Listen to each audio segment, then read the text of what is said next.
आज के सबसे इंपॉर्टेंट क्वेश्चन हो सकता है ऑब्जेक्टिव क्वेश्चन। 100 ऑब्जेक्टिव क्वेश्चन आइए फटाफट से रिवीजन करते हैं। 100 ऑब्जेक्टिव क्वेश्चन बताएंगे, इसमें से आप देखोगे तो अधिकांश क्वेश्चन यहाँ से आने की संभावना बना रहेगा। पहला क्वेश्चन आपके सामने है। पहला क्वेश्चन देखो क्या बोला है।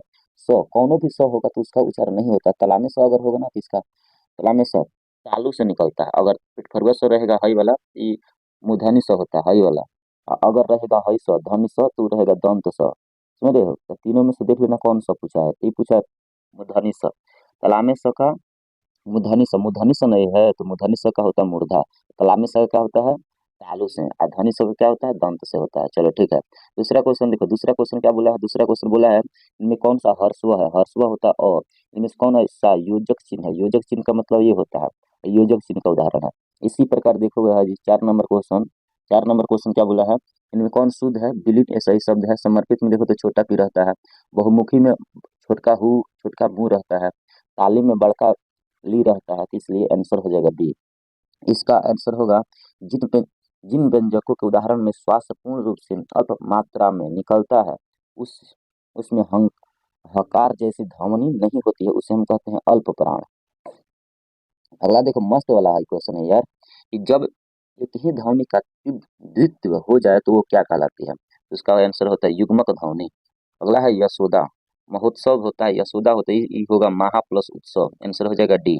यशोदा में होगा यश प्लस दा बराबर होता है यशोदा। ये याद रखना, बहुत इंपॉर्टेंट क्वेश्चन है। इसी प्रकार 9 नंबर क्वेश्चन देखो। 9 नंबर बोला पवन शब्द का विच्छेद क्या होता है। पो प्लस अन होता है। पावक होगा तो होगा पौ प्लस अक, ठीक ना। तो प होगा तो पो होगा। तो आंसर हो जाएगा बी। जहाँ वाक्य की क्या बोला है, जहाँ वाक्य के, ध्यान से सुनो, जहाँ वाक्य की गति अंतिम रूप ले लेता है तो उसे हम कहते हैं पूर्ण विराम। अंतिम रूप का मतलब एकदम पूरा खत्म हो जाता है वाक्य, तो उसे हम कहेंगे पूर्ण विराम। कीर्तन शब्द कौन है। कीर्तन पुल्लिंग होता है, जैसे कीर्तन हो रहा है तो पुल्लिंग होता है। एकता शब्द क्या है, पुल्लिंग शब्द है। कुजड़ा का हुजड़ा होता है, स्त्रीलिंग क्या होता है कुजड़ीन। कुजड़ा का स्त्री रूप क्या होता है कुजड़ीन।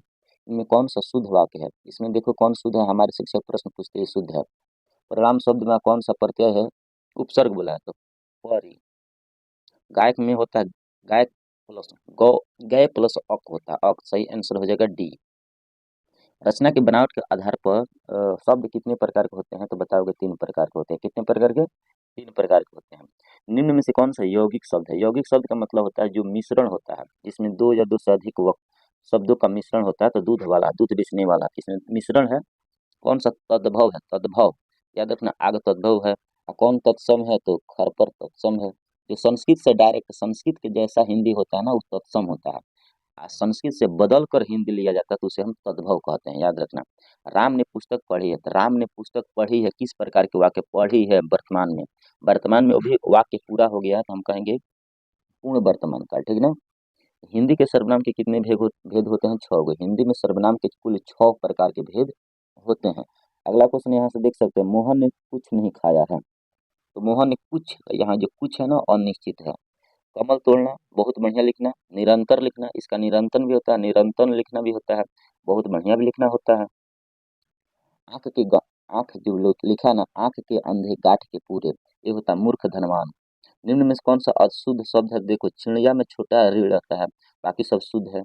इसके अलावा देखो बिजली शब्द का पर्यायवाची क्या होता है। बिजली का होता है दामिनी। अब पयोधर बादल का पर्यायवाची नाम है, परोधर बादल का पर्यायवाची नाम है। इसके अलावा देखो तो कुटिल का होता है जटिल हो जाता है। संज्ञा और संज्ञा जो बोला है ना, संज्ञा और विशेषण के साथ क्रिया करने से संयुक्त क्रिया बनती है, उसे नाम बोध हम क्रिया कहते हैं। नाम बोध, नाम धातु भी कहा जाता है। अगला देखो रामचरितमानस देखो तो वो पुस्तक है, ग्रंथ है, फिक्स ग्रंथ के नाम है, इसलिए व्यक्तिवाचक हो जाएगा।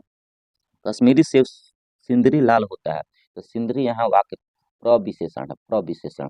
निम्न में से कौन सा परिमाण बोधक का विशेषण होता है। परिणाम बोधक का विशेषण 4 गज 2 गज, मतलब जो संख्या में होता है ना उसी को परिणाम बोला जाता है। जिस समास में विशेषण और विशेष अथवा उपमेय उपमा संबंध रहता है उसे हम कर्मधारय समास कहते हैं। क्या कहते हैं, कर्मधारय। सीताराम, देखो दो शब्द एक दूसरे के उल्टा हो तो उसे हम कहते हैं द्वंद्व समास। क्या कहते हैं, द्वंद्व समास कहते हैं। पंचवटी शब्द में कौन सा समास है। पंचवटी कौनो भी शब्द होगा समास में, तो अगर संख्या से शुरू होगा तो तुरंत द्विगु समास लगाना। संख्या हमेशा द्विगु से शुरू होता है। ओके। क्रिया की विशेषता प्रकट करने वाले को क्या कहते हैं, क्रिया विशेषण कहते हैं। क्या कहते हैं, क्रिया विशेषण। निम्न में से कौन सा आज्ञा क्या बोला है, निम्न में से कौन सा आज्ञा वाक्य का उदाहरण है। आज्ञा, जिसमें आज्ञा दिया जाता है, तो इसमें देखो तो आज्ञा दिया जाता है इसमें, ये आंसर हो जाएगा बी। इसी प्रकार से रचना की दृष्टि से वाक्य कितने प्रकार के होते हैं। रचना की दृष्टि से वाक्य 3 प्रकार के होते हैं। कितने प्रकार के, 3 प्रकार के। निम्न में से कौन सा मिश्र वाक्य है। मिश्र वाक्य मतलब दो आदमी का मिश्रण हो, तो आंसर हो जाएगा सी। अगला है कि रात और संध्या के बीच में, चलो ध्यान दो, क्या बोला है, रात और संध्या के बीच में जो वेला होता है उसे हम कहते हैं गोधूली। क्या कहते हैं, गोधूली। चिंता, चिंता में रात का भर जागना, मतलब जब इंसान को चिंता पकड़ता है तो रात भर जगता है, तो लगता है तारा गिनता है, तो आंसर हो जाएगा डी। अगला है सिर के समान बादल। क्या बोला है, सिर के समान बादल। सिर के समान बलवान होना, ये होता है सर्वनाम पदबंध।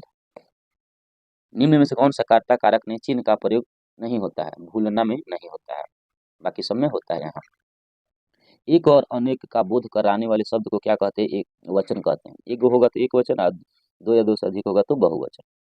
अगला है कि इनमें से बताना है कि माँ ने बच्चों को खिलौना खरीदी, उसे हम कहते हैं संप्रदान कारक। संप्रदान कारक में देखो तो कर्ता ने कर्म को करण से संप्रदान के लिए भी होता है, के लिए भी होता है और को भी होता है, इसलिए यहाँ को देखो होता है, इसलिए संप्रदान लगाओगे। अगला है भीमराव अम्बेडकर। यहाँ से देखो तो सब ये आएगा किताब से। भीमराव अम्बेडकर ने अनुसार पेशा, मतलब उनके अनुसार पेशा की अनुमति न देकर जातीय प्रथा भारत में किसका एक प्रत्यक्ष और प्रमुख कारण बनी हुई है, तो बेरोजगारी बनी हुई है। सेन साहब की बेटी कौन थी, शेफाली। 5 गो बेटी थी ना, तो 5 में से शेफाली भी थी।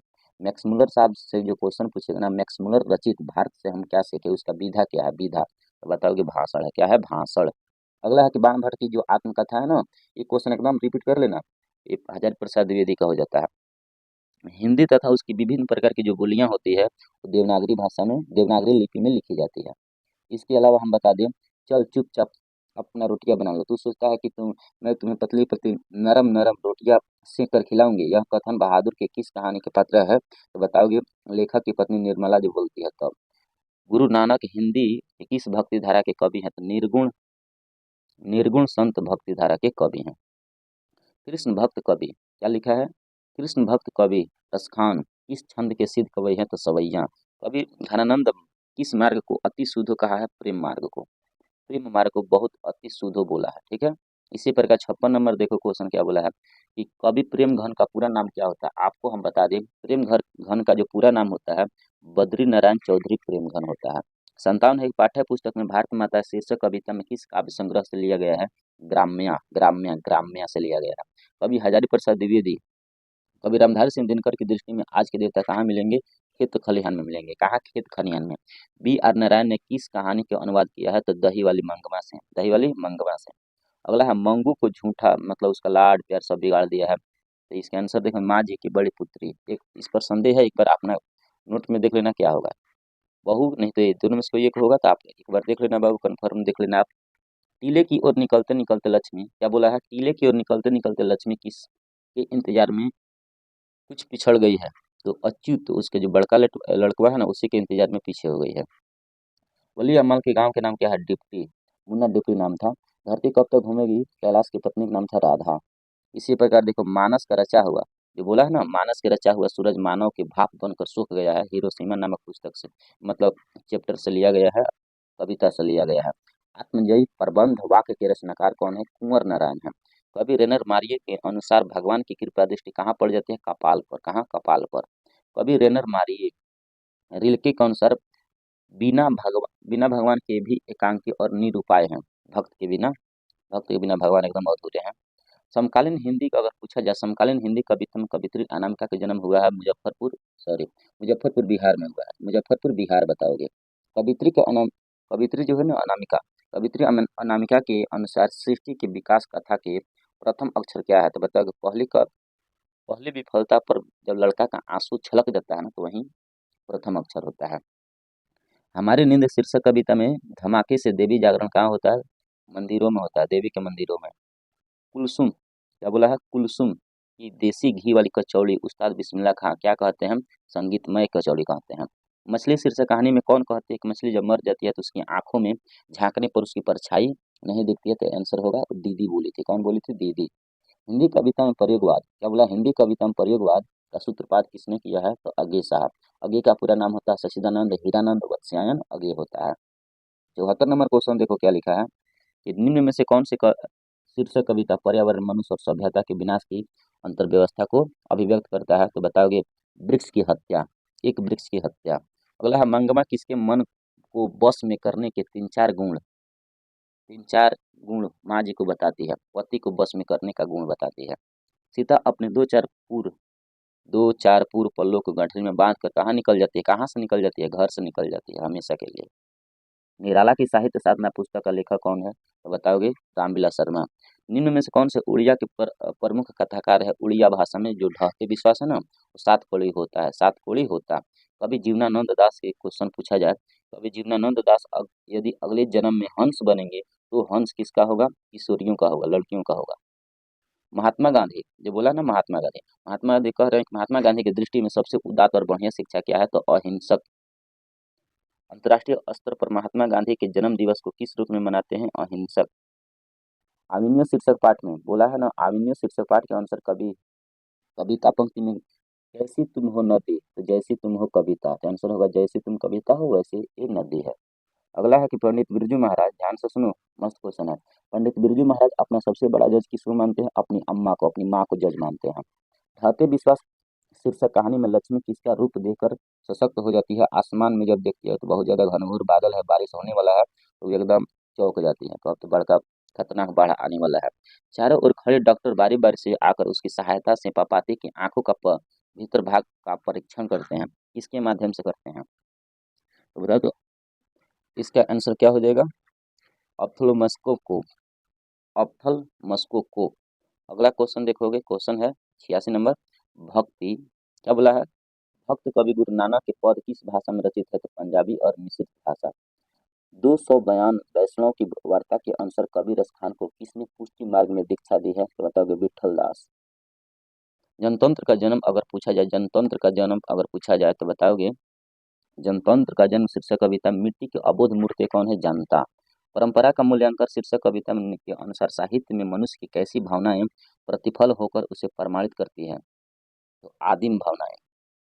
इसके अलावा हम देखें क्वेश्चन नंबर 90, गुणाकर मूल्य, क्या बोला है? गुणाकर मूल्य के अनुसार किस नाटक ग्रंथ में पाटलिपुत्र को नगर कहने की जानकारी मिलता है? दिल्ली सनहार, एक बार इसे देख लेना, कंफर्म याद नहीं आ रहा है। बुढ़ा चौकीदार वृक्ष, क्या बोला है? बुढ़ा चौकीदार वृक्ष तो दूर से ही ललकारता है कौन? तो आंसर आता है, आंसर क्या आता है? आंसर बताओगे, वो आंसर आता है दोस्त, तुम्हारा दोस्त। अक्षर ज्ञान क्वेश्चन है ना, अक्षर ज्ञान शीर्षक कविता में बेटा ड को क्या समझता है? माँ समझता है। बिंदुआ को गोदी में बैठा बेटा समझता है। कन्नड़ साहित्य के प्रतिष्ठित रचनाकार श्रीनिवास का जन्म कहाँ हुआ है? बताओगे मालूर, कर्नाटक में। कर्नाटक में कहाँ? अगला क्वेश्चन है, माँ शीर्षक कहानी में अस्पताल की परिचारिका किस तरह मंगू को ध्यान अपनी ओर आकर्षित करती है? तो ये क्वेश्चन देखो ना, तो ये क्वेश्चन थोड़ा ऊपर नीचे हो चुका है, तो इसे भी देख लेना अपना। ये है बिरजू महाराज की शिष्या रश्मि बाजपेयी रंगमंच, अगर आपसे पूछा जाए रंगमंच तो बताओगे ना? रंगमंच के नाम से अगर जब भी क्वेश्चन आता है तो उसका आंसर नाटक होगा। क्या होगा? नाटक। 96 नंबर क्वेश्चन देखो, 96 नंबर क्वेश्चन क्या बोला है? कवि घनानंद किस मुगल बादशाह के यहाँ मीर मुंशी के काम करते थे? मोहम्मद शाह रंगीला के यहाँ मीर मुंशी के काम करते थे।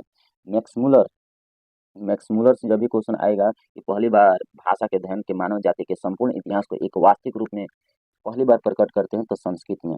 कवि जीवनानंद दास किस भाषा में सर्वाधिक सम्मानित और चर्चित कवियों में से एक है? बांग्ला में।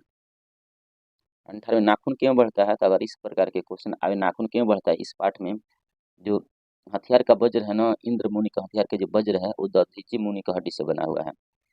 इनमें पूछा संस्कृत, अंग्रेजी, हिंदी, फारसी, तमिल आदि अनेक भाषाओं का ज्ञान रखने वाले कौन बहुभाषाविद थे? तो अगे साहब। कौन थे? अगे। आंसर हो जाएगा ए। इस प्रकार ही इतना क्वेश्चन हुआ, रिपीट करके महत्वपूर्ण तरीकों से एक बार मंथन करके जरूर एग्जाम में जाना। Okay, thank